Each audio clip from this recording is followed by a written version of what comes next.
All right, guys, it's conspiracy time. I'm Ryan. And I'm Brittany, and this is Pure Malice. When true crime isn't enough, we cross into the unknown. Woo! Thanks for joining us for another episode. Make sure to follow us on Spotify and subscribe to our YouTube channel, where you can watch the full video episodes. So today we're talking about a topic that we find really intriguing, and that is the death of Princess Diana. It's just one of those things that's always intrigued us, and when you look into it, it's super sketchy. There's just so much to go over here. The royals have always been a massive point of interest for so many people around the world, and for some of you, they've likely been a part of your life since you can remember. And for those of you that don't know anything about the royal family, we're going to try and break it down for you as simply as we can. So, Diana Frances Spencer. Who was she? Where did she come from? Well, she was born on July 1st, 1961. She was the youngest daughter of a British noble named John Spencer and Frances Shand. She had two sisters, Sarah and Jane, and a younger brother, Charles. She also had another brother named John, but sadly, he passed away shortly after birth, the year before Diana was born. He was said to have lived for about 10 hours. Oh, that's sad. Yeah. So Diana grew up in a wealthy family. She lived in a massive home, but her childhood wasn't nearly as picture perfect as it might sound. Her parents divorced when she was about 7 years old, and she took it really hard. Her mom was described as being an awful mother, and her father ended up getting custody of the kids. Dang. Yeah. Diana later said that her childhood felt unhappy and unstable. As a child, she struggled both at home and in school, but people who knew her described her as thoughtful and creative. From a young age, she played the piano, and she was also very active. She participated in swimming and diving. So one big misconception about Diana is that she was just an average person, a commoner suddenly whisked into royalty. But the truth is, she was already very familiar with royal life. Her family had been close with the royal family for generations. They even leased a special property on one of the Queen's private estates. So Diana had always grown up around royalty, playing with the princesses and princes. And when she was little, she said that she would get married at Kensington Palace. Ooh. Looking back, it almost feels like somehow, even then, there was this sense that she was meant for something bigger. Definitely. So, yeah, like, what's the movie, like Princess Diaries or something? Oh, yeah, where she just all of a sudden, yeah. So, growing up around the royal family, Diana had always liked Charles, even though he was much older than her.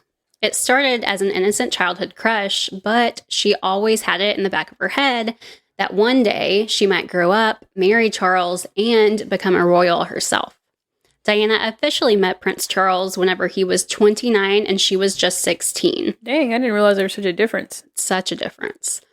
At the time, he was actually dating her older sister, Sarah, and Diana was simply the younger sister who happened to be around.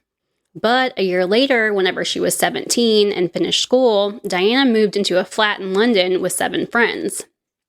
During that time, she worked a series of low-paying jobs, and I think that part of her story really matters. She never saw herself as above any kind of work just because she came from a wealthy family. She cleaned houses, worked as a nanny, and she even took a hostess job.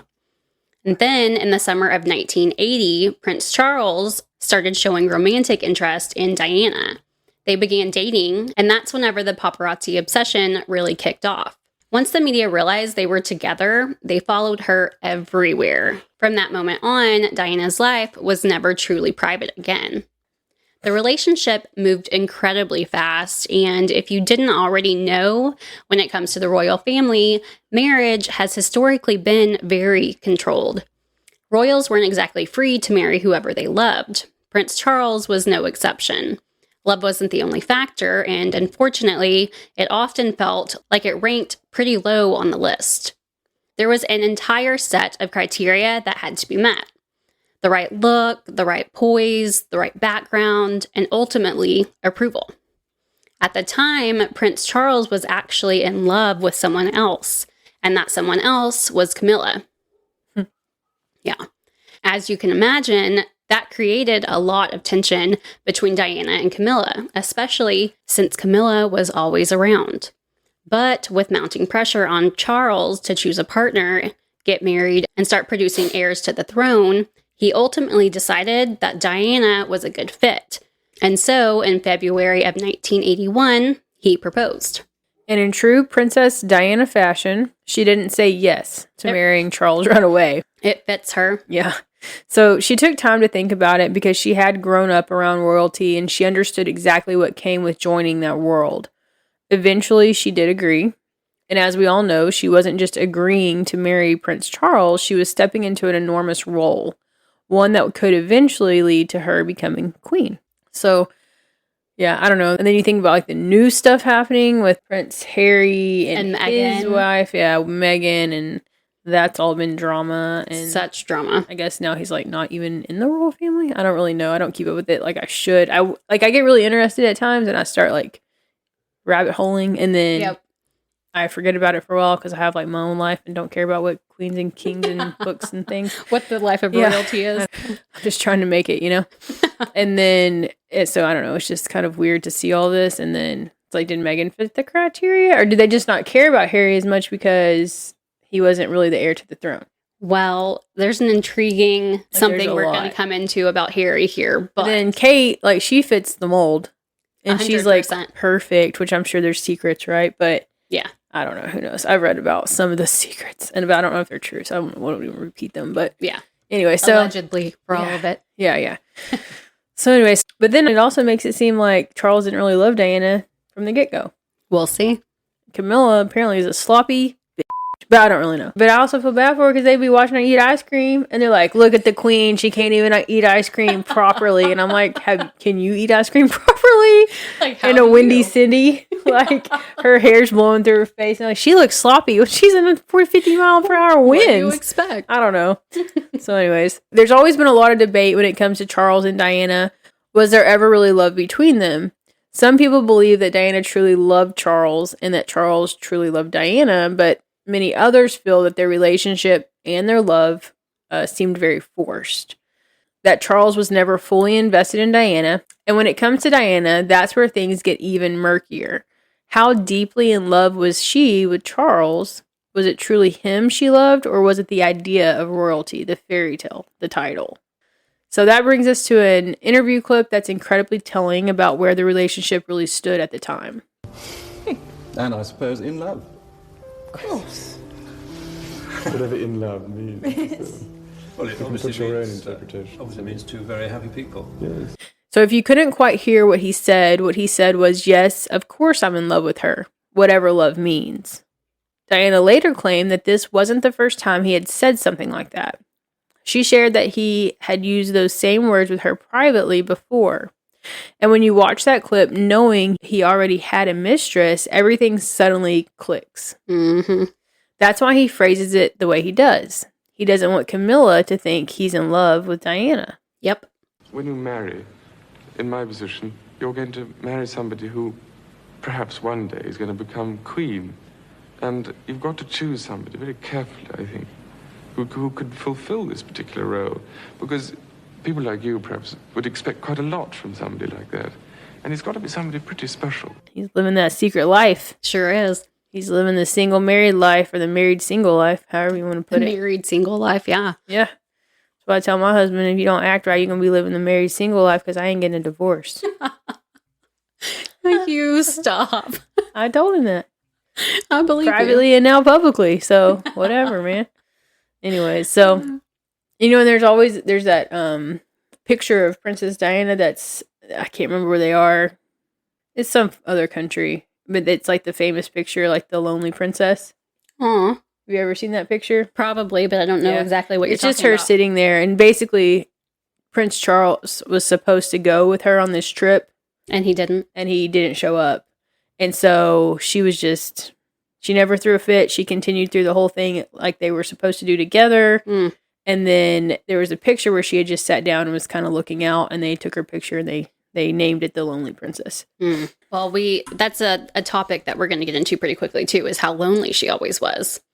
Yeah. And, you know, they say there's nothing, and I can say this from my own point of view, right? Like, There's nothing worse than feeling lonely or alone when you're married. Mm-hmm. So later on, Diana would describe that moment as traumatizing. I was brought up in the sense that, when you got engaged with someone, you loved them. And the most extraordinary thing is we had this ghastly interview the day we announced our engagement, and this ridiculous ITN man said, "Are you in love?" So I thought, what a thick question. So I said, yes, of course we are, in the sort of fat, stern ranger that I was. And Charles turned around and said, what ever in love means. And that threw me completely. I thought, what a strange question. God, that was to traumatize me. She seemed to be completely devastated by his words. Despite that comment in the interview, the wedding was still moving forward, and a royal wedding on this scale hadn't happened in years. So the entire world was watching. All eyes on Diana. Always, I feel like. Yeah. She later recalled the night she left her flat for the last time. She said, suddenly I had a policeman, and the night before the engagement, he said to her, I just want you to know that this is your last night of freedom, ever, and the rest of your life, so make the most of it. She also said it was like a sword went through my heart. As far as the public went, people seemed to either truly love Diana or truly dislike her, which is so crazy. It's like these people get so in love with these people that are famous or So royal. invested in them. But not just that, they cry when they see them. I would never cry. Oh, there's Justin Timberlake. Boo-hoo. I don't care. Who's like your all-time favorite celebrity? I mean, Athlete, just anybody celebrity status. that I would like to meet. Mm-hmm. Michael Jordan. He's my number one too. Yeah. But, it's like, you want to play basketball with Michael Jordan? No, I want to play Nintendo with Michael Jordan. Right? You The wanna hang old out. Nintendo. Not the new ones, like the old ones. The ones you got to blow out and use alcohol on. But I want to do sit there and play with him. Well, I do agree though. Like, I can't see myself personally crying over meeting a celebrity either. And I don't even want their signature, their autograph. Yeah, you just That's the most disgusting thing to me is when like celebrities are out and about and like they're enjoying dinner with their family and they can't even eat dinner because they're getting bombarded with people. And then people are like, they're so rude. No, Bitch, I was eating my food. they just want to eat. Yeah. Leave them alone. Mhm. But, like, hey, Michael Jordan, if you're listening, Hey. let's play Nintendo. Yeah, I'm down. The only thing I'll ask you about your famous hood is I want to know about Larry Bird because he's another person I'd like to meet, but I'm also really scared of Larry Bird because he's kind of like, he doesn't like public attention. He's not real personable from the things I've seen. Huh. Obviously, I've never met the man, but so I like Larry Bird too. And then probably I wouldn't mind meeting Snoop. Oh yeah, he would be cool to Yeah. meet. I feel like he'd be a good one. Yeah. I wouldn't mind meeting Shaq. Shaq's super nice. Super, super personable. He loves people. Yeah. Yeah. I mean, I say that like I've met him, but he seems That's super nice. Mhm. We don't know any And of this, but Shaquille O'Neal, I would have to make a crack about your free throws. uh-oh. Because they were so awful. I'm sure but- his feelings wouldn't be hurt. Probably not. It's not the first time, and Yeah. I'm not even anybody, But if you could if you'd like to give a little insight to my 14-year-old daughter who also can't make free throws, how did you get over the hump? Help us out. Help her out. Because she ain't getting paid nothing. She's only 8th grade. Leave that baby alone. Anyways, I don't know. Those are probably like some. And then, I wouldn't mind meeting Donald Trump. Yeah. I mean, I wouldn't mind it. Yeah. I'm not saying he's like my favorite person in the whole world, but he's funny. I don't know. I don't really care to meet him. I mean, he'd probably make me mad. Because he might. probably would like He might. not care. Like, Yeah. meh. Like, peasant. I don't know who else. No, wait. We gotta go. Oh. Sorry. I like thinking about these things. Anyway, so as far as the public went, people seemed to either truly love Diana or truly dislike her. She wasn't the stereotypical British royal. She was actually the first woman to have held a job before marrying into the royal family. She was known for being strong-willed, and as we watched her life unfold over the years, that became obvious. But she was also described as genuine, honest, and real. Their wedding took place on July 29th, 1981, and it truly was a real-life fairy tale. As many of you probably know, royal weddings are a huge deal, even here in the U.S. People literally set alarms in the middle of the night just to wake up and watch.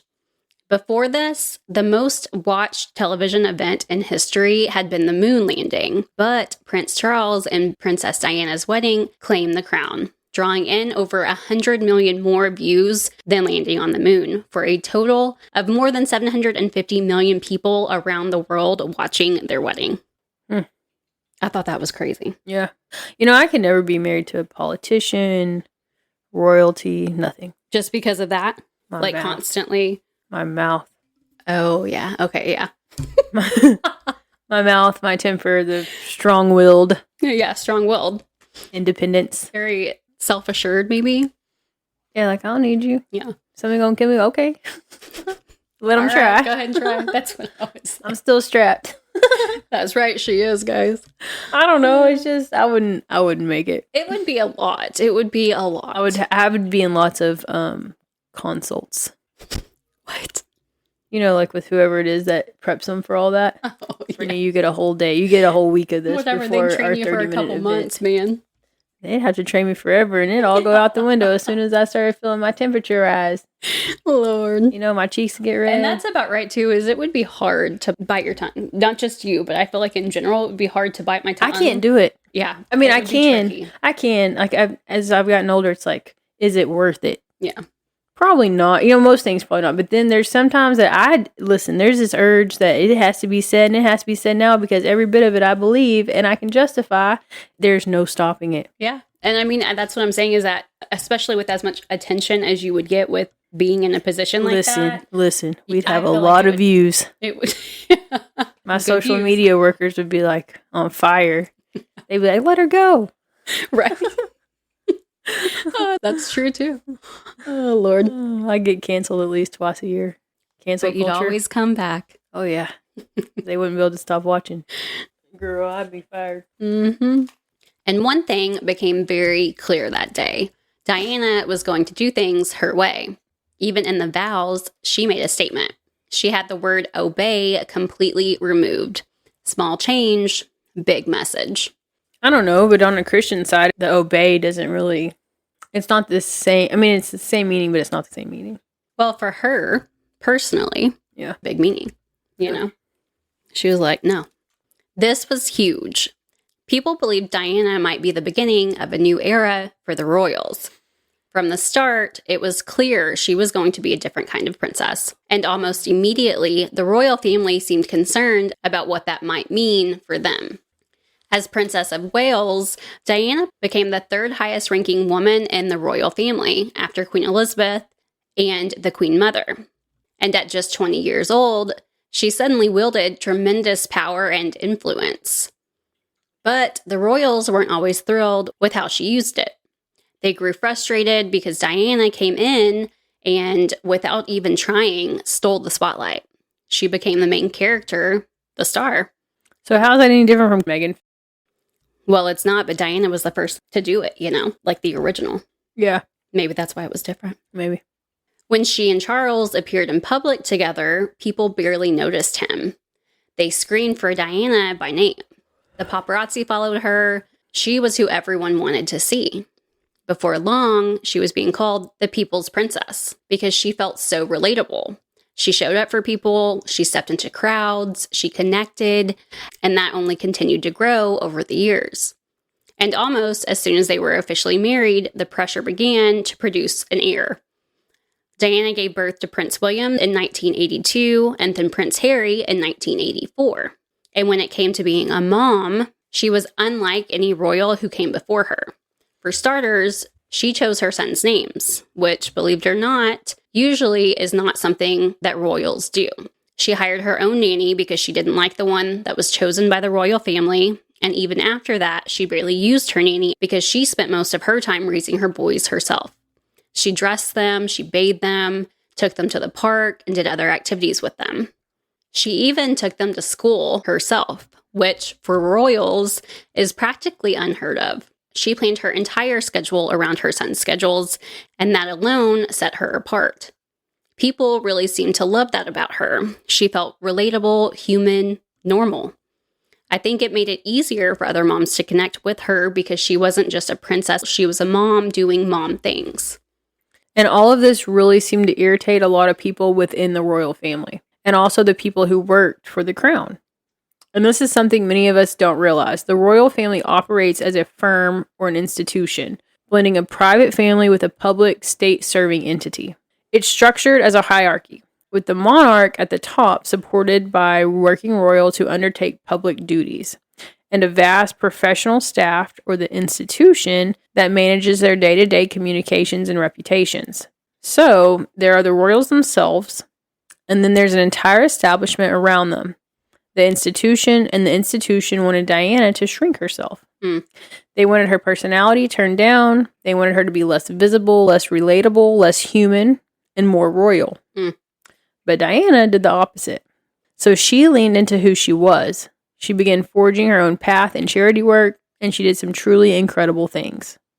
So one of the most profound was during the AIDS crisis, when misinformation and fear were everywhere, especially when it came to how AIDS was spread. Diana became one of the first public figures to openly shake hands with someone living with AIDS, allowing it to be photographed, proving to the world it could not be spread that way. She never saw herself as above anyone.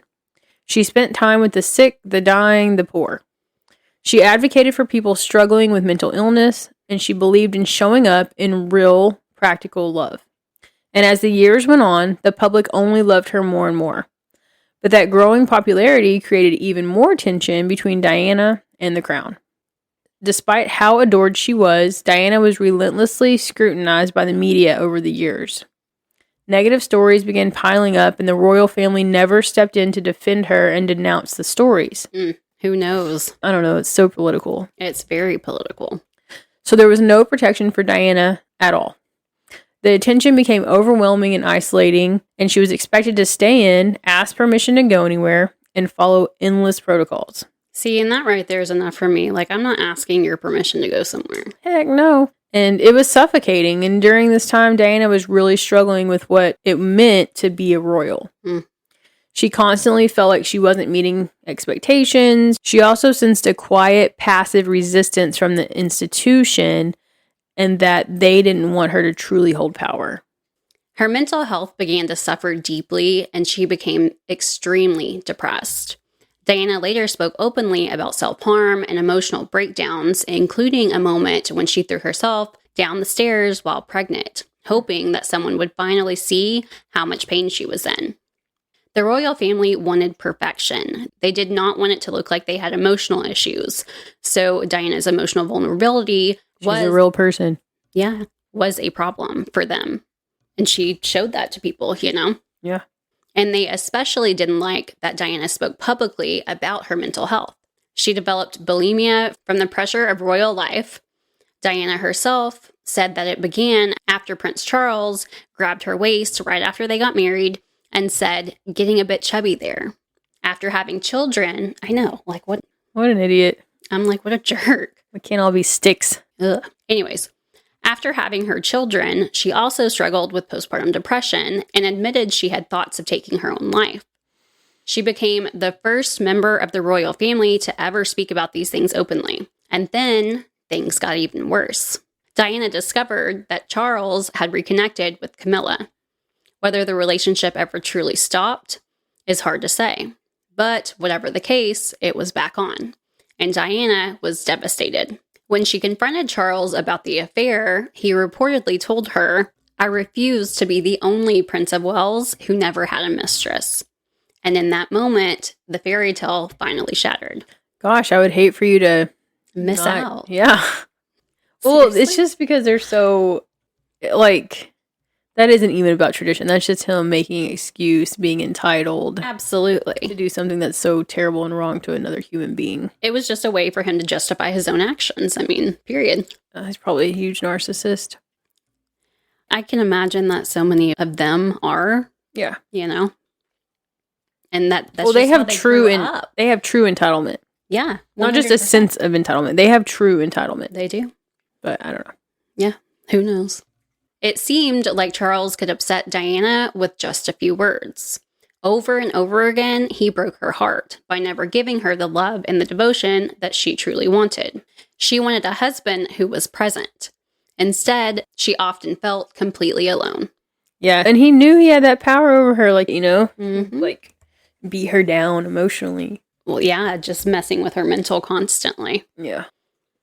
That loneliness eventually led Diana into an affair of her own. She became involved with James Hewitt, and of course, that opened the door to one of the biggest royal family conspiracies, whether James Hewitt could actually be Prince Harry's biological father. People are very divided on this.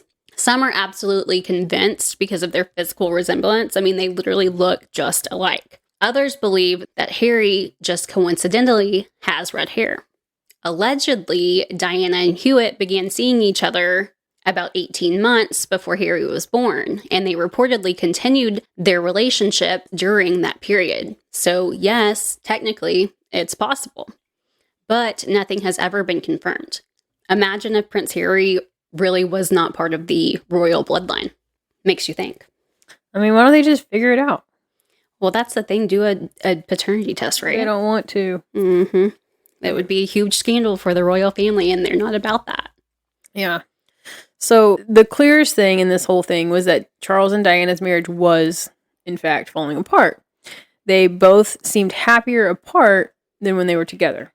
So in 1992, they officially announced their separation. 3 years later, in November of 95, Diana gave her now famous BBC interview. This was a huge moment. In it, she spoke openly about the loneliness in her marriage, the unhappiness she felt within royal life, in both her affair and Charles's. When all of this became public, something interesting happened. Most people still stood by Diana. They loved her enough that they didn't turn on her. That interview seriously damaged Charles's reputation and the reputation of the royal family as a whole. They were furious. I bet. So, about a month after it aired, the Queen advised Charles and Diana to proceed with a divorce, hoping to prevent even more scandal. But Diana did not make that process easy. Instead of allowing the palace to control the narrative as they had wanted, Diana released her own public statement. And while the divorce terms were being negotiated, Diana also alleged that Charles had impregnated his assistant, Tiggy, and that she had had an abortion. Tiggy was reportedly devastated by this claim, and Charles was outraged. His legal team demanded an apology from Diana. To this day, no one knows for sure whether that allegation was true. What we do know is that they eventually reached a final settlement in August of 96, officially ending their marriage. So, as part of the divorce, Diana lost her title of Her Royal Highness. Now, there are completely conflicting reports about how that decision was made. Some say that the Queen wanted the title removed, while Charles didn't care either way. Others say the Queen was fine with Diana keeping it since she was still the mother of future kings, and that it was Charles who pushed for its removal out of spite. Whatever the truth is, the result was the same. So her title was stripped, and that deeply hurt Diana.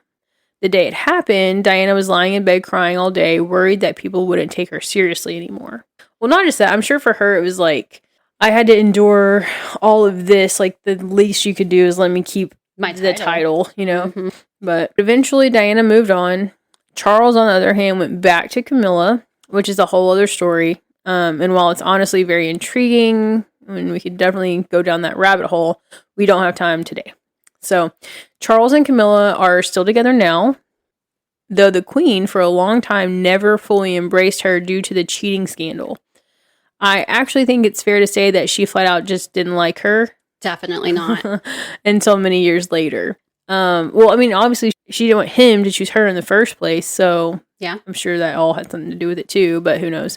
So for a long time, Camilla was kept at arm's length. There were events where she had to sit alone in spaces she simply wasn't welcome because the Queen did not want to be seen with her in public. Yep. Over time, the late Queen warmed up to her, and their relationship matured into one of acceptance and support before Queen Elizabeth's passing. But Diana was finally free. That's right. And in the summer of 1997, Diana began dating Dodi Fayed. He was a film producer and the son of an Egyptian billionaire. And even though Diana was no longer a royal, there was one thing she still couldn't escape: the paparazzi. If anything, their obsession with her only intensified. The day of the crash, the two of them were relaxing on a boat together, but from morning until night, they were being chased by photographers. Diana was used to that kind of attention, but this time, it felt especially relentless. Later that evening, on August 31st, 1997, Diana and Dodi were staying at the Ritz Hotel in Paris, which was owned by Dodi's father. They were in a luxurious special suite that had hosted countless celebrities before them. Earlier that day, 2 rings had reportedly been delivered to their suite at the hotel from an upscale jewelry store. Now, this part can't be confirmed and possibly will never be, but according to a friend, Dodi was planning to propose to Diana that night. And honestly, with the 2 rings delivered to the suite, it doesn't seem far-fetched. They also had reservations at an elegant restaurant that evening, and there were already rumors circulating that the couple was preparing to make some kind of major announcement. So, as you can imagine, with those types of rumors, the paparazzi were especially relentless that night. Everywhere they tried to go, they were harassed by reporters. No matter what they did, there was no escape. That night, they attempted to go out to dinner, but were met with a swarm of paparazzi and had to turn back. So around 9:50 p.m., they returned to the hotel and planned to eat at the Ritz instead. But Dodi believed that some of the guests in the restaurant might actually be paparazzi in disguise. So he decided that it would be better to have dinner brought up to their suite. Just after midnight, they decided to leave the hotel and head to Dodi's apartment. Now, I'm not exactly sure why, but whenever they stepped outside, reporters were still waiting. It's honestly infuriating to even think about. Sometimes they would yell at her, call her names, and even spit on her just to get a reaction and to capture more scandalous photos. I mean, that would be a charge, right? If you spit on someone, but It was probably supposed to be a charge back then. there was absolutely no separation between Diana's private life and her public one. Yeah, and I think the paparazzi, it sounds glamorous to some people, but, every celebrity seems to tell us how miserable it really is. Mm-hmm. Especially when you are a main target for them. Definitely. So that night, Diana just wanted to leave with her boyfriend. She was exhausted. She was done. She was done being followed, done being harassed, done being stalked by the relentless paparazzi. So they came up with a plan to try to lose them. Diana's security team stayed in the front of the hotel to make it look like she was coming out that way. Meanwhile, Henri Paul, the head of security at the Ritz, who becomes a major figure in this story, quietly drove Diana and Dodi out the back in one of the hotel's limousines, a black Mercedes S280.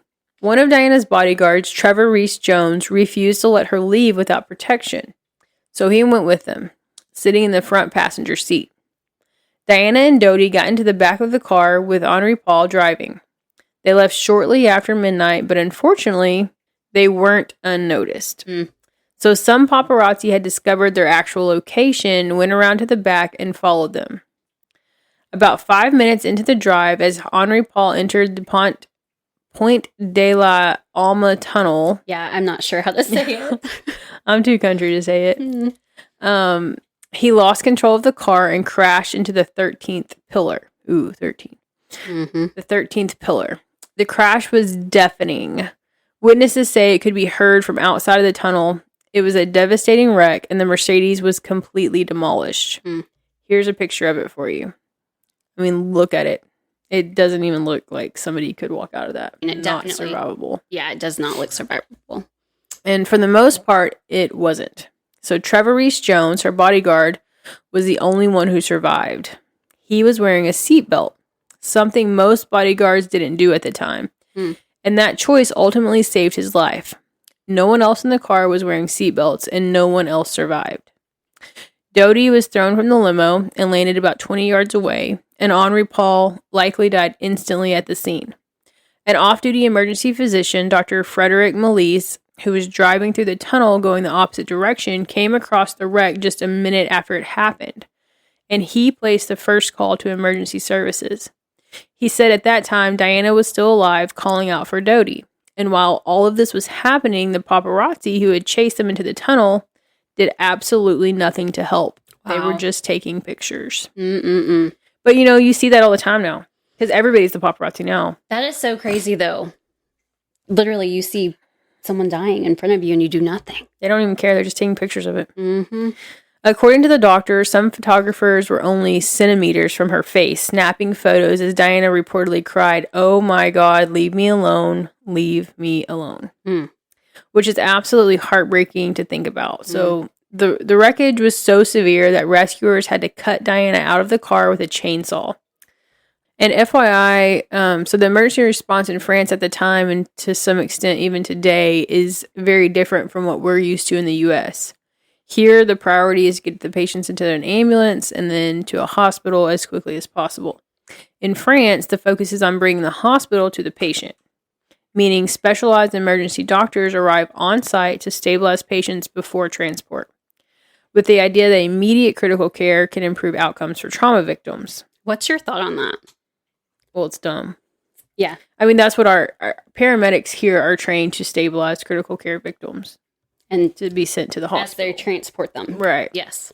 I mean, thought they it was aren't dumb, doctors, too. but they're led by doctors who write their protocols and things, and they always have a doctor that they can call if they have a question about something. Well, my thing is you can only bring so much to the scene of an accident to perform this care on this person at the accident versus if you get them to the hospital immediately. Well, that's when you break it down to the basics, right? Well, that's what I'm What are talking the most basic things? We used to say it was ABCs. Now it's CAB, so circulation, airway, breathing. But either way, you do that. That's not a lot of equipment. Well, that's what I'm talking about, though, in France. Like, Yeah, it should just be on the truck. You have a ventilator. We have portable ventilators. You have somebody that can intubate, which is a paramedic. Circulation. You have your drips that you need. You have your IVs. You have capability of starting an IV. So maybe their paramedics over there aren't worth a crap. I don't know. Maybe they're not taught or certified or whatever they want to call it over there. They can't do those things. I don't know. I don't know either. And if that's the case, then stick a doc on a bus. That's what they do. They literally bring But they weren't specialist first. doctors. But they weren't first. They're never first. That's what I'm saying. And even some ambulance services here in the U.S., they have NPs that do ride-alongs or RNs that do ride-alongs, or some of them even have docs that are in the back of a truck in certain situations. But they don't have to call them. They're already on the truck. And they don't wait for one to arrive. Yeah. So I don't know. That's weird. I didn't really care for how they did things, Yeah. I'm sure they have research studies on it. I'm sure they do. I'd have to read them to see. I read a lot of stuff about this because I thought that was interesting. But in Diana's case, that meant she wasn't transported to the hospital until 1:41 a.m. On the way to the hospital, Diana suffered cardiac arrest, not just once, but twice, and they had to stop the ambulance to resuscitate her both times. Yeah, to stop. Yes, they won't take someone on, they won't actually drive in the ambulance unless they're stable. Yeah. Okay. She finally arrived at the hospital around 2 a.m. The crash happened at 12:23, so think about that. Yeah. As soon as she arrived, she was rushed into surgery where doctors fought to save her life. But there was nothing more that they could do, and she died on the table. Diana was pronounced dead at 4:01 a.m. She was only 36 years old. The news of her death sent shockwaves around the world. Everyone was stunned. The People's Princess was gone far too soon. Pretty much immediately after the crash, people were suspicious. Trevor Reese-Jones, Diana's bodyguard, had survived, but he was severely injured. He broke nearly every bone in his face and suffered both brain and chest trauma. He remained in a coma for over 10 days. People were hoping that when he woke up, he might remember something crucial about the crash. But when he finally came to, the only memory he could recall was getting into the limo at the hotel. And then it just went black. At first, the narrative being pushed was that the paparazzi had caused the accident, chasing Diana's car into the tunnel, resulting in her death. But that story shifted once French officials released their official report. They conducted that the crash was caused by reckless driving on behalf of Henri Paul. He was reportedly driving around 65 miles per hour, and according to the reports, he was heavily intoxicated. And I am talking like wasted. His blood alcohol measured more than 3 times the legal limit. And this is where it gets confusing. Paul had been working that day, But here's a detail that not everyone knows. Yes, he was working that day, but apparently he went home for a little while because he lived nearby before being called back to work that evening. Some speculate that he drank heavily during the break and came back drunk. But there's a problem with that theory. There's footage of him at the hotel that night, and in it, he looks completely sober. He doesn't show any signs of intoxication. And the footage has been highly scrutinized over the years, and it has raised a lot of questions. There's definitely more to unpack about Henri Paul, and we will dive deeper into him later. But another really interesting thing that caught people off guard right away was what happened to the tunnel itself. The Pont de l'Homme The Pont de l'Homme tunnel, the tunnel was completely washed down with some kind of detergent spray, hosed down, and then reopened to the public in 24 hours. Authorities treated it as if that was the end of it. But for the public, questions kept piling up. And even to this day, people still speculate about what actually happened. What caused the crash? So, speculation about the crash began almost immediately. Some people even suggested it might have been a planned accident. Yet, a full official investigation into the crash didn't happen for nearly 10 years. Which, that's crazy. Right? But public pressure eventually forced British officials to launch Operation Paget in 2004. An inquiry specifically designed to investigate whether there was any truth to the conspiracy theories. The inquiry wasn't completed until 2008. Operation Paget concluded that Diana's death was caused by Henri Paul's reckless drunk driving. But they also placed some blame on the paparazzi. Public opinion seems to fall into one of three camps. 1, you believe the royal family used their power to orchestrate her death. 2, you believe it was simply reckless driving. Or 3, you believe the paparazzi caused it. It's probably all of them. It could be. That night, because they were being chased, Henri Paul entered the tunnel going around 65 miles per hour.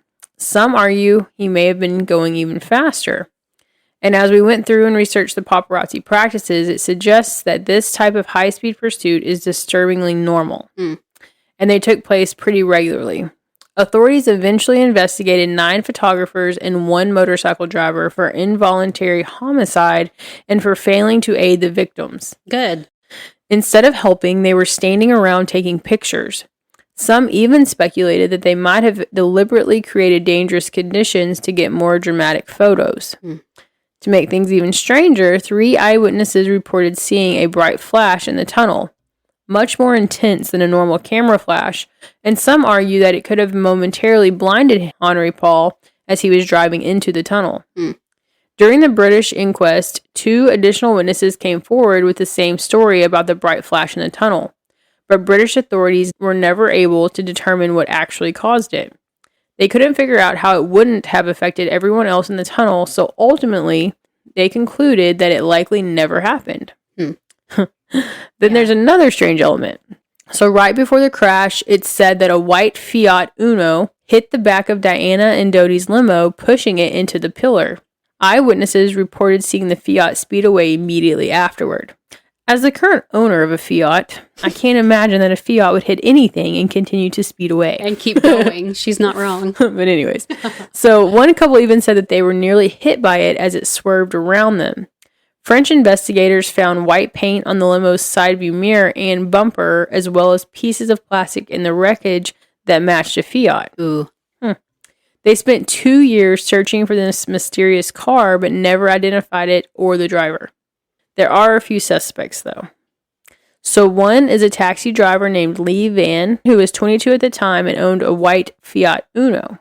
A witness reportedly identified him as the driver. According to his father, Lee went and woke his brothers a few hours after the crash to help repaint the Fiat from white to red. Oh, man. And they also replaced the bumpers. So Lee was questioned by French police for 6 hours but refused to attend the British inquest. Authorities later claimed he wasn't interviewed further because they had already ruled him out, though his alibi, which was he was working all day, doesn't hold up. Records show that he left work early that day. Ooh. Another potential driver is a photojournalist named James Anderson, who had been following Diana for weeks. Some people, and even authorities, suspected that he might have been an informant for MI6, the UK's intelligence and security agency, similar to the FBI in the US. What's especially strange is that less than 6 hours after the crash, Anderson boarded a flight from Paris to Corsica, an island in the Mediterranean, for reasons that have never been explained. It's all incredibly mysterious. At first, his wife gave him an alibi, saying he was home with her at the time of the crash, but later she retracted that statement, admitting she could have been wrong. Shortly after the accident, he repainted his Fiat and sold it. He was briefly questioned by French police and almost immediately cleared. After that, friends say James allegedly went around bragging for months that he had explosive photos of Diana from the crash. Then, in 2000, he was found dead inside a car parked in a forest in southern France. The vehicle had been set on fire and was completely destroyed. Dang. His body was burned so badly, it took more than a month to officially identify him as James Anderson. Firefighters at the scene initially reported what appeared to be 2 gunshot wounds to his head. However, the autopsy later concluded there was only 1 bullet hole in his left temple and ruled that his official cause of death was the heat of the fire, not the gunshot. Authorities classified his death as a suicide, but that raises a lot of questions.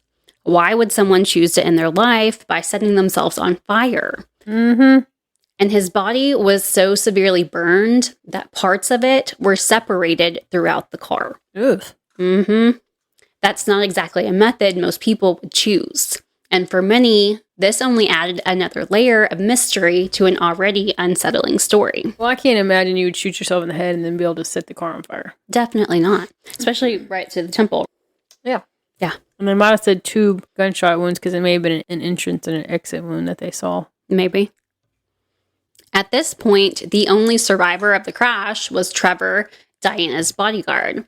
And over time, he began to remember more details from that night. He specifically recalled a motorbike that followed them into the tunnel, riding alongside their car and sitting next to them at several red lights along the way. One witness also described the same motorcycle, saying it was driving on the right side of the limo just before it crashed and appeared to cut off Henri Paul, making it possible for him to exit the tunnel. According to that witness, after the collision, the motorcyclist calmly walked over to the scene, raised his hands as if signaling to someone, and then got back on his bike and left. He didn't take any photos. So the question is, why was he there? Multiple witnesses reported seeing several motorcycles around the car that night. Some even claimed there were as many as 5 motorcycles inside the tunnel. Now, you'd think that surveillance footage would clear this up, right? Because they have those TVs everywhere there. They do. But somehow, there is none, despite the fact that there were 14 CCTV cameras in that tunnel that night. 14. And not a single one captured the crash. No. Authorities claimed some cameras were pointed the wrong way, others were switched off, and some simply weren't working. Okay, 14. Yeah, it's a lot to just all of them coincidentally at the same time stop working or whatever. But here's where it gets strange. Someone received a speeding ticket from one of those very cameras just 15 minutes after the crash. There's also no CCTV footage from their entire route from the hotel to the tunnel, even though they passed multiple cameras along the way. Weird. Yeah. So let's talk more about Henri Paul, the driver. So there's been a long-standing speculation that he may have been connected to MI6.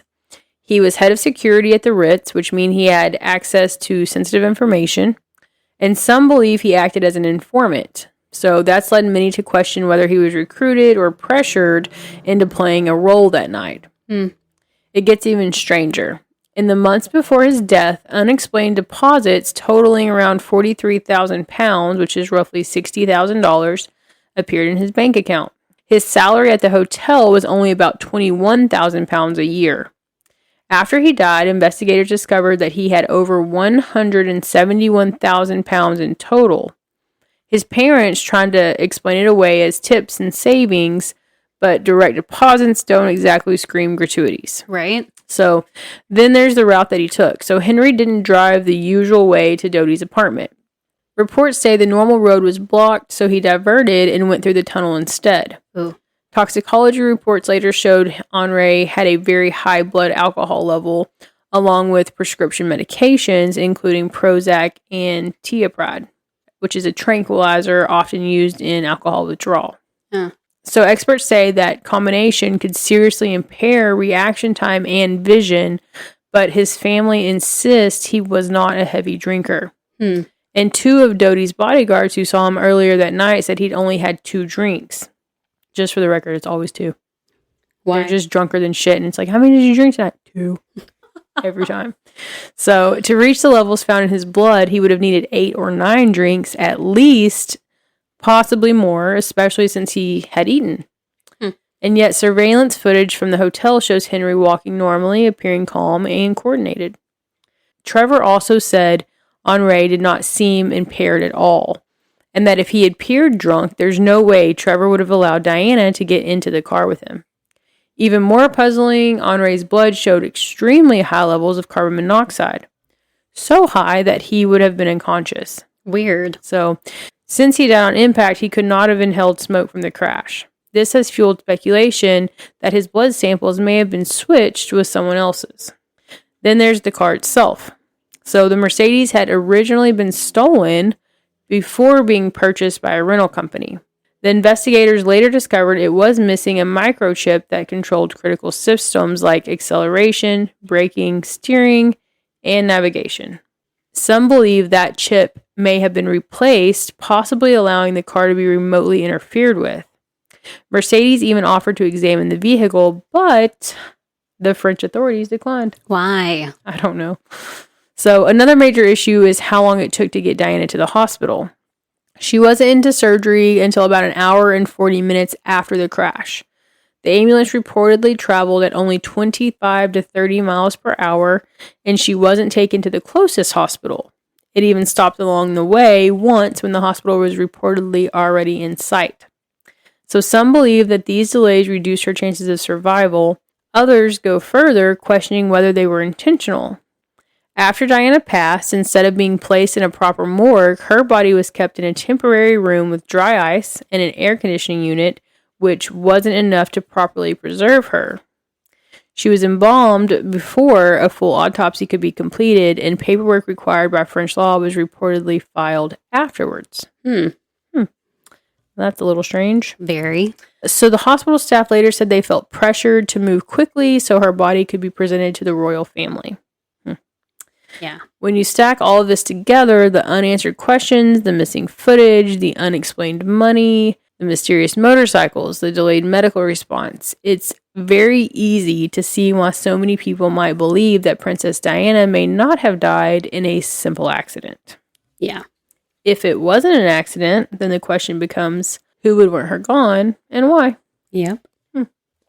During the British inquest, Richard Tomlinson, a former MI6 officer, came forward with some explosive claims.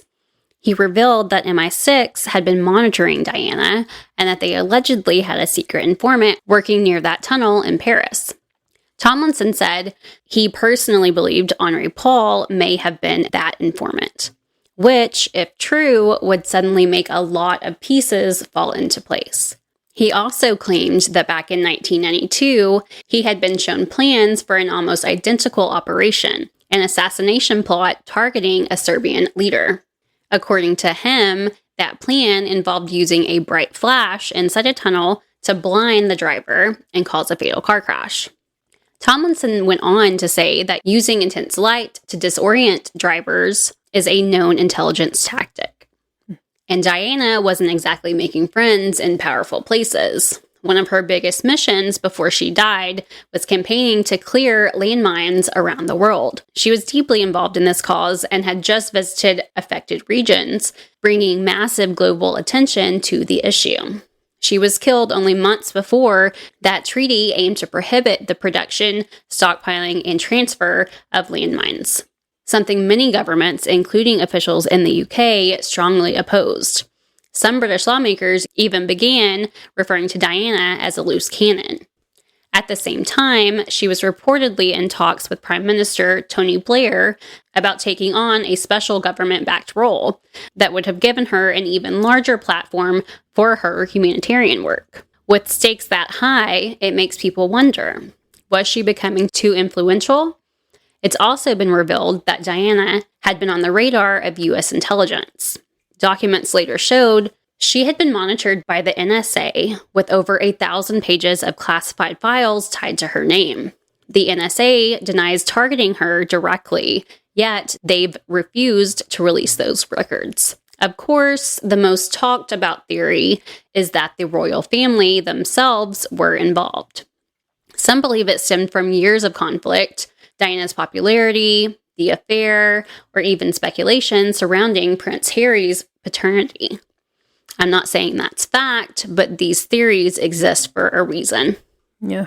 So Diana herself described life inside the royal family as a secret hell. Ooh. She said living in the palace felt like being a prisoner. She believed the royals resented her and that Charles simply wanted her out of the way so that he could just move on. When their divorce was finalized, she was offered royal security, but she turned it down because she feared the palace would continue to spy on her. Instead, she hired her own team. Friends say that toward the end of her life, Diana was constantly worried about being monitored. She checked for wiretaps, inspected her phones, and had her cars examined to make sure basic systems like the brakes were working. After her death, her butler, Paul Burrell, revealed a letter Diana had written about 10 months after separating from Charles. In it, she had said, "This particular phase in my life is the most dangerous. My husband is planning an accident in my car, brake failure and serious head injury in order to make the path clear for Charles to marry." Burrell said he was disturbed when he read it and confirmed with Diana's secretary that she genuinely feared for her life. Around that same time, Diana had experienced unexplained car trouble, and her former bodyguard, Barry Manicky, had died in a mysterious motorcycle accident. Diana believed his death may not have been accidental. She also confided in her lawyer that she felt someone was after her, and that she feared the royal family. What makes this even more haunting is that Diana was known for always wearing her seatbelt. Friends and staff confirm that. Yet on the night of the crash, she wasn't wearing one. Experts have said that if she had been, she might have survived. After Diana's death, the world went into mourning. The public response was overwhelming, but the royal family's reaction shocked many. Since Diana was no longer officially a royal, the palace initially refused to lower the flag to half-staff. The Queen didn't release a statement right away.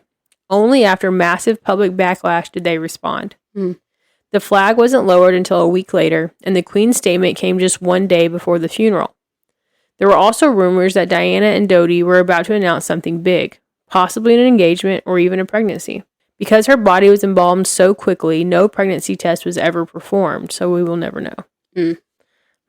In February of 1998, Dodi's father publicly stated that he believed the crash had been planned by Prince Philip with help from MI6, claiming Diana was pregnant with Dodi's child. That accusation sent shockwaves through the world. Some believe the Queen herself ordered it. Others think there's a powerful establishment operating behind the scenes, making decisions even the royals don't fully control. Then, in 2020, Anonymous, I love Anonymous, released claims suggesting Diana may have been investigating human trafficking and was preparing to release taped interviews with victims. Paul Burrell and Diana's sister both reportedly listened to portions of these recordings after her death. One involved a royal servant who claimed abuse by someone close to Prince Charles. Before those tapes could be handed to police, they allegedly disappeared. So when you put all of this together, the intelligence connections, Diana's own fear, the missing evidence, the strange medical delays, the mysterious vehicles, and the silenced tapes, it's no wonder people still question what really happened. Personally, I believe that this was some kind of inside job. I think her death was planned, but that's just my opinion. Brittany, what do you think? I think it's a little bit of all of it. I think it's a little bit of bad luck, a little bit of paparazzi, a little bit of government. I think a little bit of all of it went into it. Even if it wasn't all planned. You know, paparazzi. So you're not sure if it was planned? I don't know. Who knows? I know. There's a lot of options here, guys. And was it just, was it planned, but then it just happened to be convenient at that time? Who knows? I don't know. Now we want to know yours. Do you think Diana was killed by the royal family or people connected to them? Was MI6 involved? Was it Henri Paul's fault? The paparazzi? Maybe some combination of everything. Let us know in the comments, because even after all these years, Princess Diana's story still refuses to rest. So this is where we're going to leave you guys. If you liked this episode, make sure to give it a thumbs up. And also make sure to subscribe to our channel with the notifications on so that you don't miss any new content. I'm Ryan. And I'm Brittany. We know what we believe. How about you? Come back next week for more, guys. And don't forget to follow us on Spotify. See you next time. Bye.